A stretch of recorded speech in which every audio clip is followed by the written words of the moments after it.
지피지기면 백전백승이라고 하잖아요. 이 피 속에 있는 지방에 대해서 자세히 설명해 드리도록 하겠습니다.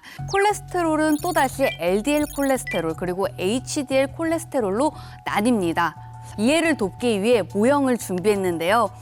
이 원통이 우리의 혈관이라고 가정을 해보도록 하겠습니다. 이 혈관 속에 혈액이 지나다니겠죠? 이 혈액 속에서 이렇게 혈관을 청소해주는 HDL 콜레스테롤입니다. HDL 콜레스테롤은요, 이 혈관에 남아도는 이렇게 노폐물이 있으면 깨끗하게 청소해서 간으로 보내는 역할을 합니다. 청소부네요. 네. 그리고 이번에는 LDL 콜레스테롤인데요. 적당량이 있을 때는 청소부가 살짝씩 이렇게 청소도 할 수 있고 그쵸. 크게 문제는 없습니다. 하지만 혈관에 LDL 콜레스테롤이 과도하게 쌓이게 되면요. 이거 자체가 쓰레기 같은 역할이 되는 겁니다. 그러면 이 동맥경화 등의 혈관 질환이 생길 수 있는데요. 이 여기에다가 중성지방이라는 친구가 또 함유하면 이 문제가 더욱 심각해집니다. 또 이 중성지방이요. 이 LDL 콜레스테롤하고 다 같이 이렇게 붙어 있습니다. 혈관이 붙어버리네요, 이게. 네, 이러면 이게 움직이기라도 했었다면 얘는 움직이지도 않습니다. 아이고, 전혀. 큰일 났다. 이렇게 이 LDL 콜레스테롤을 혈관에 더 잘 달라붙게 만들어서요. 이 혈관 비만을 유발하는 게 바로 이 중성지방입니다. 그러면 내가 평소에 고지혈증이 있는지 확인할 수 있는 어떤 증상 같은 게 있을까요? 그래서 준비했습니다. 고지혈증이 보내는 위험 신호. 그 첫 번째는 복통입니다. 복통. 네네. 아니, 근데 고지혈증이랑 복통이랑 무슨 상관이 있죠? 네, 상관이 있어요. 어허. 자, 대부분의 고지혈증은요, 사실 특별한 증상이 없고 대부분은 혈관 질환을 일으키기 때문에 문제가 되는 거죠. 그런데 중성지방이 과다하게 500, 600 이상 높아지게 되면은 혈관 질환 이외에도 굉장히 치명적인 급성 췌장염을 일으킬 수 있습니다. 그런데 이 췌장염의 가장 흔한 증상이 복통이거든요. 그래서 평소에 이제 중성지방이 좀 높으셨던 분들이 복통이 이게 너무 심하다 하면은 반드시 병원에 가셔서 진료를 받으셔야 합니다. 자, 그러면 고지혈증이 보내는 위험 신호. 그 두 번째는 뭘까요? 황색종입니다. 황색종? 황색종이 뭔지 정확히 알아야 할 것 같은데요. 콜레스테롤이 높으면 이 피부에도 이 지방이 쌓이게 되거든요. 이 지방 성분이 다른 세포들하고 뭉쳐지면서 이런 황색종이라는 피부 병변이 만들어질 수 있습니다. 초기에는 눈에 잘 띄지는 않는데요. 이 지방이 축적되면 축적될수록 그 색깔이 선명해지고요. 이 사진에서 보듯이 확연히 그 모습이 이렇게 드러나게 되는데요. 제일 많이 생기는 곳이 우리 눈꺼풀에 많이 생깁니다. 그래서 이렇게 피부에 이런 변화가 생기면 이 혈관 건강을 체크해 보시는 게 좋습니다. 자, 그렇다면 고지혈증이 보내는 마지막 세 번째 위험 신호는 뭘까요? 눈동자 흰색 테두리. 이게 뭐야? 이건 뭘까요? 혈중 콜레스테롤이 높아지면은 이제 혈관 끝에도 지방이 쌓이게 됩니다. 사진을 한번 보시면은요. 어머, 어머. 눈동자 둘레가 허연해요. 흰 테두리 같은 거 보이시죠? 네. 자, 눈동자 가장자리에 닿은 혈관 끝에 이게 지방이 쌓여서 생긴 현상입니다. 이걸 저희가 이제 각막환이라고 하는데요. 50세 이후에 노화로 생기는 현상이기도 합니다. 하지만 콜레스테롤이 높다는 신호일 수도 있기 때문에 이런 각막환이 생기면 한 번쯤은 병원에 가셔서 간단한 혈액 검사를 받으시는 게 좋겠고요. 특히 각막환이 이제 양쪽 눈이 아니라 한쪽 눈에만 더 굵은 테두리를 형성하고 있다 하면은 이 경동맥의 일부가 좁아져 있을 가능성이 있기 때문에 더욱 주의가 필요합니다. 궁금한 게 있는데요. 기름진 거 먹는 날은 따뜻한 물을 마시는데 도움이 될까요? 이거 나도 궁금했어요. 네, 의외로 그렇게 생각하는 분들이 많거든요. 예, 찬물이건 따뜻한 물이건 이 체내에서 들어오면 금방 이 체온 수준으로 변할 뿐더러요. 이 음식물이 소화가 되기까지도 상당한 시간이 필요하기 때문에요. 실은 별 영향이 없다라고 보시면 됩니다. 그래요? 예, 그걸 막 뭔가 기름을 녹여줄 것만 같은 그런 느낌 맞아요. 때문에 그런 다들 생각이 들죠. 생각하시는데 차라리 기름진 음식을 덜 드시는 게 좋겠습니다. 우리 몸에 흡수되는 음식은 사실 건강과 직결될 수밖에 없잖아요. 그래서 준비한 퀴즈는 귤, 고구마, 삼겹살, 키위, 새우, 믹스커피 이 중에 혈관 건강에 도움이 되는 식품을 3가지 골라 담아주시면 되는 겁니다. 귤, 그다음에 키위, 고구마. 아니 새우도 좋은데. 아, 삼겹살 어머니. 아주? 키위. 고구마.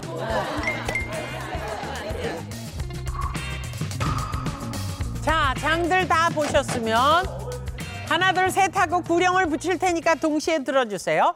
하나, 둘, 셋. 자. 아, 똑똑하네. 진짜. 정말 공교롭게도 모두 귤, 키위, 고구마를 장바구니에 담아주셨어요. 네, 정답은요.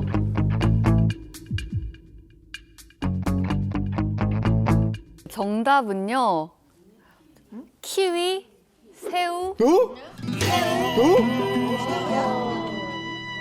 삼겹살이요. 이거 봐. 삼겹살이요. 이거 봐.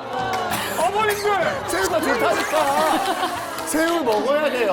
아, 이렇게 파장이 셀 것 같긴 아우, 했는데. 정말. 되게 콜레스테롤 하면 이제 기름이라고 생각해서요. 이 고기 안 드시는 분들 정말 많으십니다. 하지만 이 혈관 건강을 지키려면요. 우리 근육이 잘 유지돼야 되거든요. 그쵸. 그러니까 나이 들수록 우리 근육이 빠지기 때문에 이 단백질을 더 잘 보충해줘야 하는데요. 삼겹살은 무조건 좋지 않다라는 편견이 있지만요. 실제로 소고기 등심과 삼겹살을 구운 후에 비교를 해봤는데요. 삼겹살이 지방 함량은 조금 더 높지만요. 또 이만큼 단백질 함량도 오히려 많다라고 합니다. 맞아. 그러니까 문제가 되는 건 과다하게 섭취할 때고요. 삼겹살도 적당량을 드신다면 단백질 보충에 이 혈관 건강에 도움이 될 수 있습니다. 저는 의아한 게 새우가 이 콜레스테롤이 굉장히 많다는 얘기를 들었는데 새우가 왜 좋은 거죠? 자, 새우 100g에 달걀 1개와 맞먹는 콜레스테롤이 들어있다라고 하니까 많은 분들이 이거 먹으면 콜레스테롤 높아지겠지라고 막연히 생각하실 수 있는데 오히려 굉장히 훌륭한 단백질이 많은 식품이기 때문에 심혈관 질환의 위험 역시 높이지 않는다고 합니다. 적당히 잘 챙겨 드시는 것은 좋습니다. 네, 음식 자체에 콜레스테롤이 높다 그래서 우리 몸의 콜레스테롤 수치를 올리는 건 아니군요. 여기 보이는 빨간색 열매 있잖아요. 이게 이제 말린 구기자예요. 사실 이제 구기자는요, 열매도 먹고 잎, 뿌리, 껍질 모두가 다 섭취가 가능하다고 알려져 있지만 일반적으로 열매를 말려서 차로 섭취하거나 혹은 이제 분말로 만들어서 섭취한다라고 알려져 있습니다. 구기자는요, 예로부터 인삼, 하수와 함께 동양의 3대 명약으로 알려져 있는데요. 동의보감에는 구기자를 오래 복용하면은 몸이 가벼워지고 더위와 추위도 타지 않고 장수한다는 기록이 남아 있다고 합니다. 네, 실제로 구기자는요, 이 중국에서도 오랜 기간 약재로 사용해 왔는데요. 이 본초 강목에 따르면 구기자는 독성이 없고 열을 식혀주고 이 체내에 쌓여 있는 안 좋은 기운을 내려주고 관절염과 소갈, 즉 당뇨에 도움이 된다라고 합니다. 특히 이 오래 살기 위해 불로초를 찾아다녔다는 중국의 진시황 아시죠? 네네. 네, 이 진시황이 구기자를 즐겨 먹었다고 전해집니다. 구기자가 콜레스테롤 수치에도 도움이 될 수 있나요? 네, 구기자가 콜레스테롤 감소와 혈관 건강에 도움이 될 수가 있습니다. 구기자의 풍부한 베타인 성분 때문인데요. 아미노산의 일종인 베타인 성분은 혈관 속의 지방을 이렇게 흡착시켜서 몸 밖으로 배출하는 역할을 하는 것으로 알려져 있습니다. 따라서 혈관을 살찌우는 혈관 비만의 주범인 중성지방과 LDL 콜레스테롤을 감소시키는 데도 이 구기자가 도움이 될 수 있습니다. 구기자가 혈액 속 콜레스테롤에 어떤 영향을 주는지 확인한 동물 실험 결과가 있는데요. 고콜레스테롤 식이군과 구기자 분말을 첨가한 고콜레스테롤 식이군으로 나눠서 6주 2주간 관찰했다고 합니다. 그 결과 구기자 분말을 함께 섭취한 군에서요, 이 총 콜레스테롤과 중성지방이 감소하고 혈관 청소부 역할을 하는 HDL 콜레스테롤 수치는 유의미하게 증가했다고 합니다. 저는 뱃살이 늘면서 고지혈증이 왔거든요. 뱃살이 원인인 걸까요? 그렇습니다. 뱃살, 즉 복부 비만은 우리가 이제 과다 섭취한 음식물이 몸속에 이렇게 차곡차곡 쌓인 중성지방의 결과나 다름이 없거든요. 게다가 중성지방이 LDL 콜레스테롤까지 더 잘 쌓이게 한다고 했잖아요. 그래서 고지혈증을 없애기 위해서는 뱃살은 꼭 빼셔야 됩니다. 그런데 이 구기자가요, 뱃살을 감소시키는 데 도움이 될 수 있습니다. 실제 과체중 성인들을 약 2주간 구기자 추출물을 섭취하게 했더니요, 이 나이살이 잘 붙는 부위인 뱃살이 줄어서요, 허리둘레가 약 5.5cm 감소했고요, 에너지 소모량도 10%나 증가했다고 합니다. 근데 문제는 이 뱃살을 빼지 못하고 차곡차곡 쌓다 보면요, 혈관을 타고 장기에 침투한다는 건데요. 지방간이라고 다들 들어보셨죠? 그렇죠.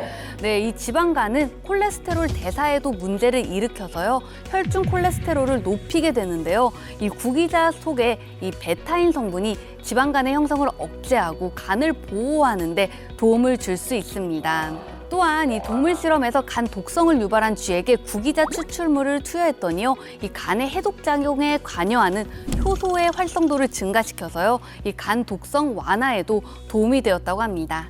저는 아까 나이 들면 유령 혈관이 생긴다고 해서 깜짝 놀랐거든요. 구기자가 유령 혈관에도 도움이 되는지 궁금해요. 네, 아까 유령 혈관을 악화시킨 요인이 뭐라고 했죠? 이제 고지혈증도 있었고 당뇨. 그렇죠. 고혈압도 고혈압. 있었다라고 했잖아요. 그런데 구기자의 베타인 성분이 혈당을 낮추는 데 도움이 될 수 있습니다. 또 혈관의 탄력을 저하시키는 고혈압을 낮추는 데도 도움이 될 수 있다고 하는데요. 실제 동물 실험 결과 고혈압이 있는 쥐에게 구기자 추출물을 투여했더니 183.9mm 머큐리였던 혈압이 9일 뒤 145.4로 낮아졌다고 합니다. 이 혈압이 약 38.5 정도나 감소한 거죠. 우리 김정희 어머니는 구기자 먹고 고지혈증 이외에 또 좋아진 점이 뭐가 있을까요? 제 입으로 이야기하긴 좀 쑥스러운데 구기자 때문인지 모르지만은 조금 젊어 보인다는 말을 좀 들었습니다. 젊어지셨어요. 젊어 보이세요? 동안이세요. 네, 이렇게 김정혜 어머님이요, 그 젊어 보인 이유는 구기자 때문일 수도 있습니다. 구기자에는 이제 대표적인 항산화 성분인 베타카로틴이 풍부한데요. 이 베타카로틴은 항산화제로 알려져 있고요, 이 세포의 노화를 예방하는 데도 도움이 될 수 있습니다. 네, 제가 좀 덧붙이자면은 구기자에는 이제 베타카로틴 이외에도 뭐 미네랄이나 안토시아닌, 폴리페놀 등과 같은 굉장히 다양한 항산화 성분들이 들어 있습니다. 요즘 같은 겨울철에 특히 신경 써야 되는 게 면역력이잖아요. 이 면역에 도움되는 비타민 역시 구기자에 굉장히 다양하게 들어 있습니다. 사실 지금 제가 감기 기운이 있거든요. 이럴 때도 마시면 도움이 되겠네요. 제가 가져왔는데 드셔보실래요? 좋아. 좋다. 또 준비를 해오셨네. 네, 잘 먹겠습니다. 이거 맛보겠습니다. 혹시 이거 구기자도 마실 때 뭐 주의사항 같은 게 있을까요? 네, 사실 뭐 구기자는 남녀노소 관계없이 누구나 섭취할 수 있다고 알려져 있긴 하지만 임신 중인 산모의 경우에는 전문의와 상의한 뒤에 섭취하시는 것이 좋겠고요. 또한 구기자를 또 지나치게 너무 많이 드시게 되면은 이제 설사나 복통이 유발될 수 있기 때문에 과다 섭취는 피하시는 게 좋겠습니다.